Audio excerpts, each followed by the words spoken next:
June 4th, 1942. 10:22 hours.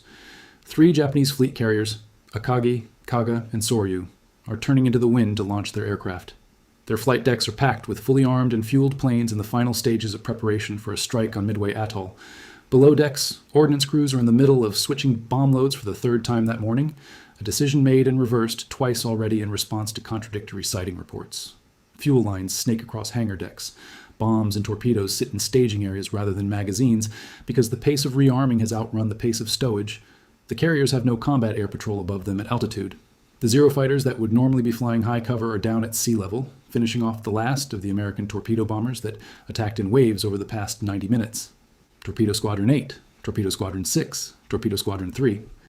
Every one of those attacks failed to score a hit on the carriers. Every one of those attacks was destroyed with almost total crew loss. 35 torpedo bombers went in. 6 came back. Not one torpedo found its target.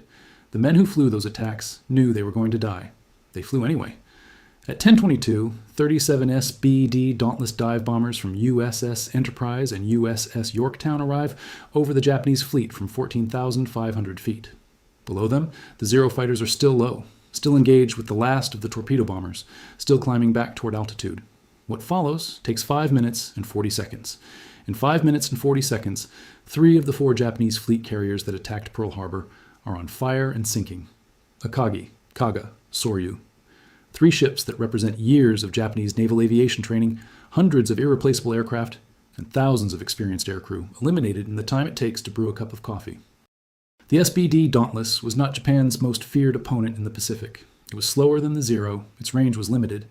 It carried a single 1,000-pound bomb. It had been in production since 1940 and was already being earmarked for replacement by a newer aircraft that its pilots would later agree was considerably worse. What made it Japan's worst nightmare in 5 minutes and 40 seconds over the Central Pacific was not speed, not range, not firepower in the conventional sense. It was a hole. Specifically, it was thousands of small holes drilled into a set of split flaps mounted on the trailing edge of the wing, and the specific aerodynamic problem those holes had been designed to solve, a problem so fundamental to the physics of dive bombing that its solution was the difference between hitting a moving ship from 14,000 feet and missing it by 100 meters. Dive bombing as a concept was straightforward. An aircraft that descended steeply toward its target reduced the angular error introduced by the target's movement during the bomb's fall time, because the steeper the approach, the shorter the distance the bomb had to travel after release, and the less time the target had to move out from under it. A bomb released from a 70-degree dive at 2,000 feet reached its target in under 3 seconds. A ship moving at 30 knots covered 15 meters in 3 seconds, a margin that a skilled pilot could compensate for. The physics were sound. The execution was nearly impossible. An aircraft in a 70-degree dive accelerates continuously. The same aerodynamic forces that generate lift in level flight produce drag in a dive. But in a 70-degree descent, the component of gravity pulling the aircraft toward the Earth overwhelms the drag equation for most aircraft at combat weights. A dive that begins at 250 miles per hour at the entry point reaches 400 miles per hour or higher by the time the aircraft reaches release altitude, if nothing is done to arrest the acceleration. At 400 miles per hour in a 70-degree dive, the pilot is experiencing G-forces that degrade fine motor control. The target in the gun sight is moving at a rate that makes precise aim impossible, and the aircraft is vibrating in ways that make any control input imprecise. The bomb, when released at whatever point the pilot can manage to make his inputs, arrives somewhere near the target. Not on it, near it. Pre-war dive bombing trials by multiple navies had identified this problem. The solutions attempted, various configurations of dive brakes, speed limiters, automatic pull-out systems, had produced aircraft that were capable of controlled steep dives in testing, but performed unpredictably under combat loading and maneuvering conditions. The Douglas Aircraft Company's solution, incorporated into the SBD's design from its earliest prototypes, was to perforate the dive flaps. Standard dive brakes, mounted on the upper and lower surfaces of the wing near the trailing edge, extended into the airstream to increase drag and slow the aircraft's descent. The problem with solid dive brakes was turbulence. A solid surface extended at a sharp angle into high-velocity airflow generated a separated wake that buffeted the aircraft's tail surfaces unpredictably, making control inputs during the dive fight the turbulence rather than the target. Pilots reported that using solid dive brakes in steep dives produced an aircraft that bucked and shuddered in ways that defeated accurate aiming entirely. The perforated flaps, dive brakes punched through with hundreds of small holes, giving the extended surface the appearance of a slice of Swiss cheese, allowed some airflow through the brake surface rather than entirely around it. The holes reduced the severity of the separated wake, smoothed the turbulence over the tail surfaces, and gave the pilot an aircraft that, even in a 70-degree dive at controlled speeds, responded to inputs predictably. Predictable response in a 70-degree dive at 250 miles per hour, descending from 14,500 feet to 2,000 feet with a 1,000-pound bomb under the centerline and a Japanese carrier filling the gun sight was the difference between Midway and another morning of near misses. Here is the first unexpected part of this story. The SBD Dauntless was, by June 1942, officially obsolete. The aircraft had been in production since 1940. The Navy had already contracted for its replacement, the Curtiss SB-2C Helldiver, a faster, larger, more capable aircraft that was scheduled to take over the carrier bombing role. The SBD was being phased out. Experienced aviators who flew both aircraft in the transition period largely preferred the SBD for its handling characteristics, its reliability, and the specific qualities that made it an effective dive bombing platform. Qualities the Helldiver, larger and heavier and requiring different pilot technique, did not fully replicate. The aircraft that turned the Battle of Midway in 6 minutes was the one being retired.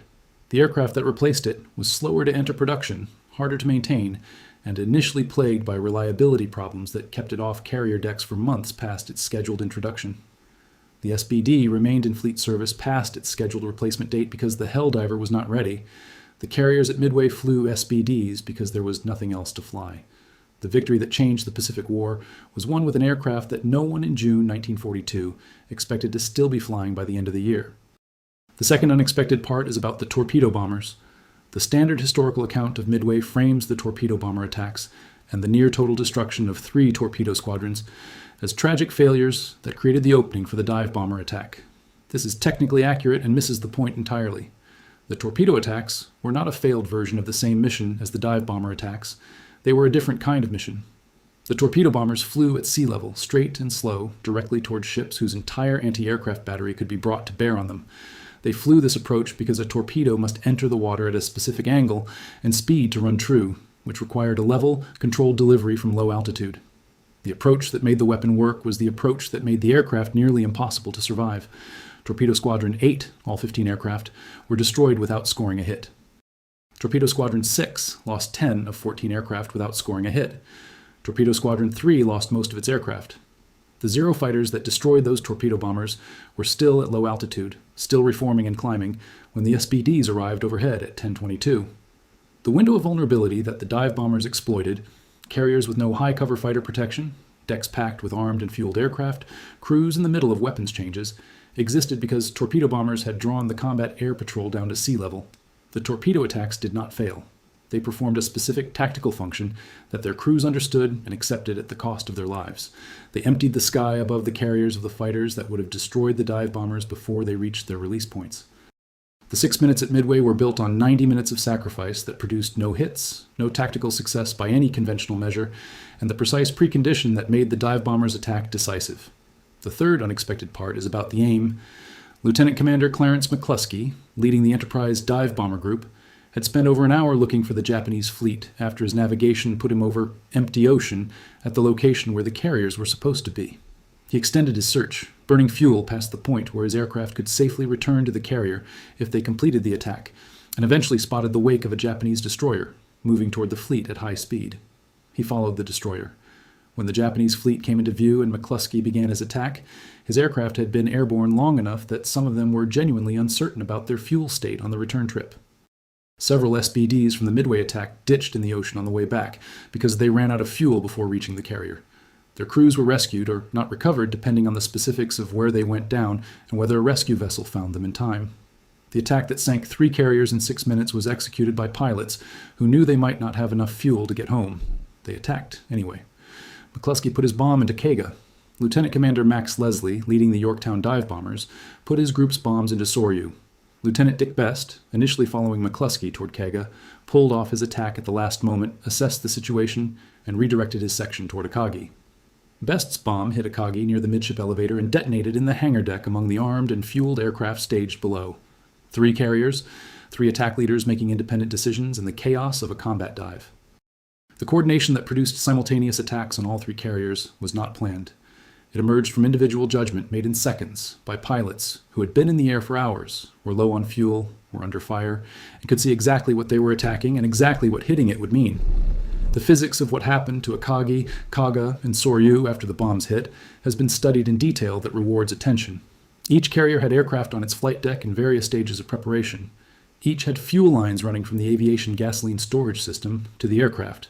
Each had ordnance, bombs, and torpedoes, staged in areas below and on deck that had not been properly stowed because the pace of weapon switching had outrun the stowage crews.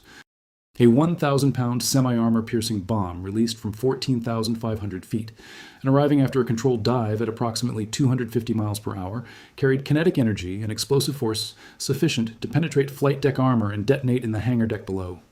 The explosion in the hangar deck, surrounded by aviation gasoline, loose ordnance, and armed aircraft, produced a secondary explosion that cascaded through the ship's aviation fuel system. Akagi burned for hours and sank the following morning. Kaga was hit by 4 bombs and sank the same afternoon. Soryu was hit by 3 bombs and sank within hours. A 4th carrier, Hiryu, escaped the initial attack and launched strikes that damaged Yorktown severely before she was found and attacked by SBDs later in the afternoon, her own bombs completing the destruction of the Japanese strike force. The 4 fleet carriers that had attacked Pearl Harbor 6 months earlier were gone by the evening of June 4th, 1942. The aircraft, the aircrew, and above all the experienced maintenance and support personnel who kept those carriers operational were gone with them. Japan could build new carriers. It could not quickly replace the years of training that had made their air groups what they were. The deepest irony of the SBD Dauntless at Midway is the one that connects directly back to the perforated dive flaps. The specific accuracy that the flaps enabled, the controlled 70-degree dive at consistent speed that gave pilots the stable platform to aim and release precisely, mattered most in exactly the conditions that Midway presented. 3 carriers packed with ordnance, fully fueled with no fighter cover above them, were available as targets for a window measured in minutes. A weapon that arrived in that window and missed was a weapon that had not existed. A weapon that arrived in that window and hit was a weapon that ended a battle. The perforated flaps created a weapon that hit. The holes in the dive brakes were not glamorous. They did not show up in the specifications that newspapers wrote about or the statistics that congressional hearings examined. They were not fast or heavily armed or particularly survivable against modern fighters. They were the specific engineering solution to the specific physics problem that made precise dive bombing possible, built into an aircraft that was already being replaced and flown by men who had followed a destroyer's wake across open ocean until they found their target. 5 minutes and 40 seconds. 3 carriers. And the holes in the flaps that made every second of it possible.